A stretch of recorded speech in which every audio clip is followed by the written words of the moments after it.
Welcome, my fellow sapiens. I'm Umair, and you are watching You, Me, and Everyone Else, where we unravel the thread of time to discover how we became the remarkable species we are today. Today, we'll dive into the incredible story of how Homo erectus ventured out of Africa and began to settle across Asia and beyond. By the end of this, we'll learn about the dramatic changes during the Ice Age and their impact on human evolution, the physical and cultural advancements of Homo erectus, and how innovation in toolmaking and the control of fire played a crucial role in their survival. The migration patterns of Homo erectus and key fossil discoveries across Asia, and we'll end up with a generational estimate that will help us grasp the vast timescales of human evolution. So let's start. The Ice Age and its impact. The Ice Age happened around 1.8 million years ago. This era was marked by dramatic climate change that greatly influenced human evolution. Imagine imagine a time when Earth's climate was a roller coaster, constantly shifting between warm and cold periods. Just like how we adjust our lifestyle with changing seasons today, switching from summer clothes to winter coats, our earlier ancestors had to continuously adapt to survive these fluctuating conditions. Picture having to prepare for a sudden weather change, like how we keep an umbrella handy for unexpected rain in Great Britain. Ancient ancestors had to deal with all of this climate change at that time. If we meet Homo erectus and we build on the climatic changes of Ice Age, let's delve into how these shifts influence the evolution of Homo erectus. These early humans first appeared in Africa and were quite different from their predecessors.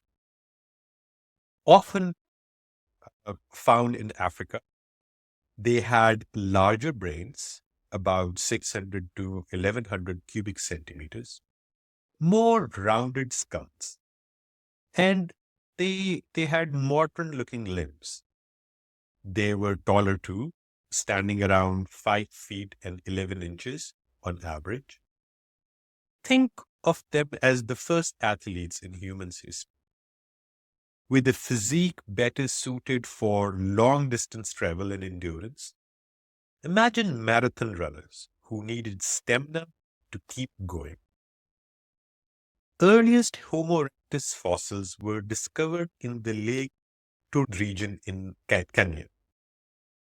One of a very famous skeleton of a 12-year-old boy known as Turkat boy from around 1.6 million years ago was discovered. This youngster had a surprisingly modern looking body, even though his brain was only about half the size of ours today. It seems like a modern human child, but just with a smaller head.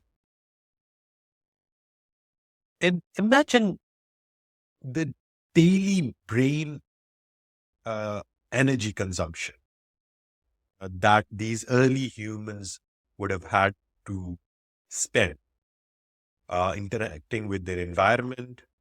Uh, so, if we consider 24 hours in a day, and if we give 100 units to 24 hours, that would give us 4.7 units per hour that we humans would spend. So if we look at the life of young Turi and a young Homo erectus, uh, we bring this era to life. So let's imagine a day in the life of a young Homo erectus named Turi, who, like us, has a limited amount of mental energy or brain power each day. Let's conceptualize Turi's day using units of mental energy to understand how he would allocate his 100 units across different activities. In the morning, as the sun rises, Toro wakes up to a cool morning air, using 10 units of his brain energy just to start the day. The group's fire has died down, but the embers are still glowing. His mother carefully adds twigs and dry grasses to revive the flames, an essential task that consumes about 5 units of her mental energy as well. Tora's father, a skilled toolmaker, is already busy at work. He's shaping a new hand axe from a large stone, an activity that requires significant focus and precision, using up about 15 units of his brain power. As Toru watches closely, learning the craft that he will need to master, which uses about 10 units of his mental energy for concentration and learning. As the midday approaches, the sun starts to climb higher. It's time to gather some food. Toro joins a small group, including his older sister and few other members of their group. They move through the savannas, keeping an eye out for roots, berries, and small animals. This task, which requires both physical effort and vigilance, consumes about 20 units of Toro's mental energy.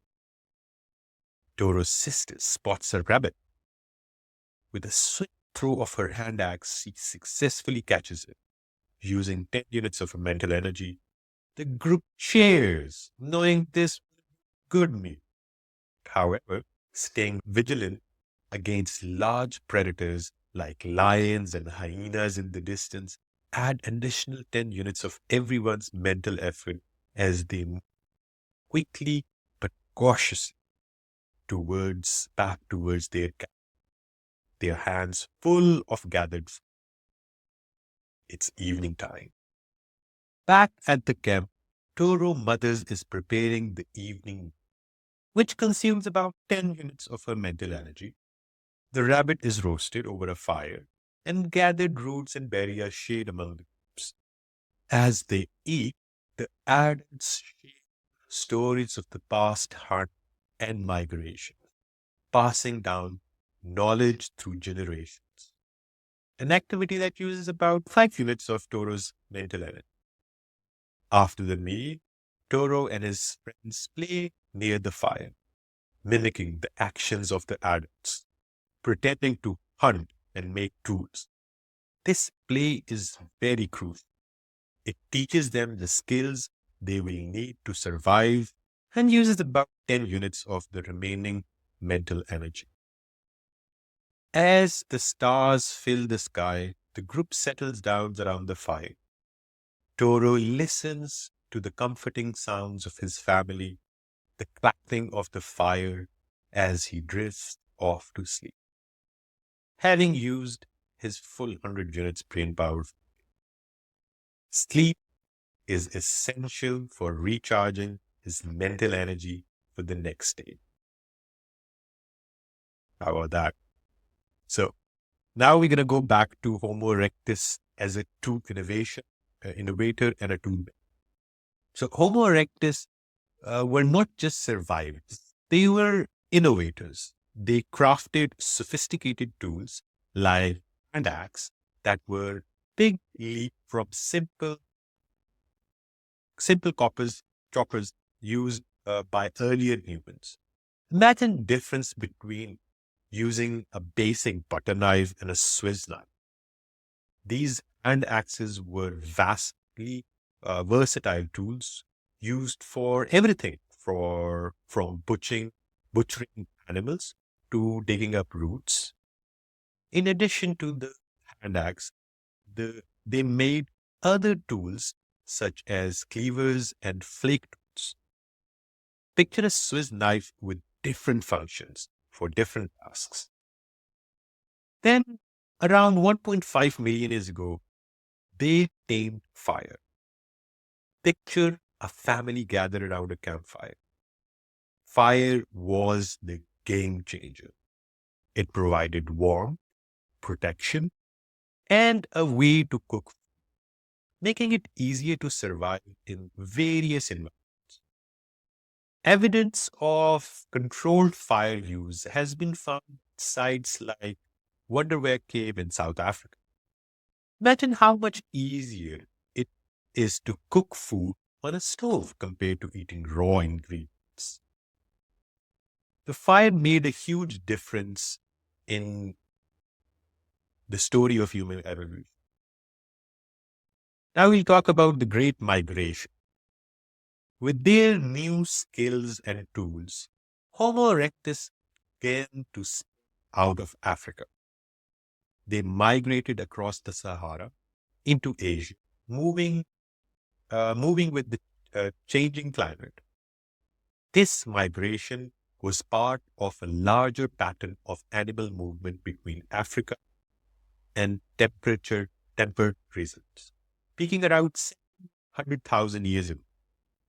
These early humans were following the herds, adapting to new environments, constantly evolving. Think of it as an ancient road trip where they had to constantly find new routes and rest and stop to rest as they travel. Imagine traveling through diverse landscapes, from airy deserts to lush forests, each presenting a unique challenge like finding food, water, and shelter. And there are new predators as well. So you have to think of that as an unknown. What do you think would be the hardest part of their journey? Maybe it's similar to planning a long road trip today, where you need a map, how to stop for gas, food, and the rest.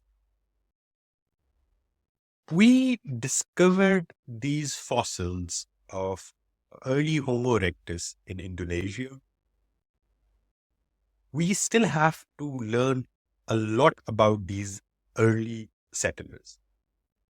So by 700,000 years to 500,000 years ago, Homo erectus was well established in Indonesia and Vietnam, living mainly off smaller games and forest plants.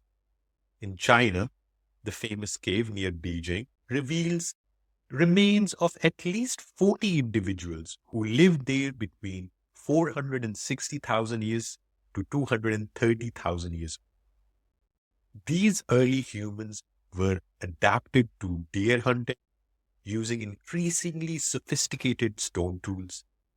Imagine them being as early chefs, preparing their recipes for survival with each new tool they developed. They were constantly adapting and surviving. So during the Ice Age, early humans were part of a vast animal community, spreading into Europe alongside many modern grazing animals and predators. Homo erectus adapted to rapid climate change, thrived in various areas with their simple but effective. Their ability to innovate and adapt allowed them to survive and spread across the. Think of them as an ultimate survivalist, constantly tweaking their gears and strategies to fit in new challenges. It's like how we adapt to our technology, the tools, and the new challenges we face today, always upgrading and finding better solutions the human way. In order for us to grasp the time scale, I'll give a generational estimate so that we can grasp this huge time scale. So to grasp this vast time scale involved in the migration and evolution of Homo erectus, let's consider their generational estimate. If we assume a generational length of about 20 years, Homo erectus, who lived approximately 1.6 million years ago, would have spent roughly 80,000 generations. These generational estimates highlight the extensive period over which Homo erectus adapted and evolved, laying the groundwork for subsequent human species. It's like imagining the passing of a relay baton through thousands of generations, each one making a small yet significant contribution to the journey. By around 75,000 years ago, Homo erectus had evolved significantly, both in brain size and skeleton structure. Their story is one of resilience, adaptation, and constant evolution. In the next video, we'll explore the first human settlements in Europe and how different societies developed there. So stay tuned for more fascinating insights of our shared history. And as we reflect on the remarkable journey of Homo erectus, consider how their innovation and adaptability laid the groundworks for a remarkable species we are today. How did taming of fire and development of tools influence their survival and migration? How did their constant movements and adaptation shape their cultures and biology? Let me ask you a question. Which of the following tools did Homo erectus use? A hand axe, a spear, a bow and arrow, or a pottery?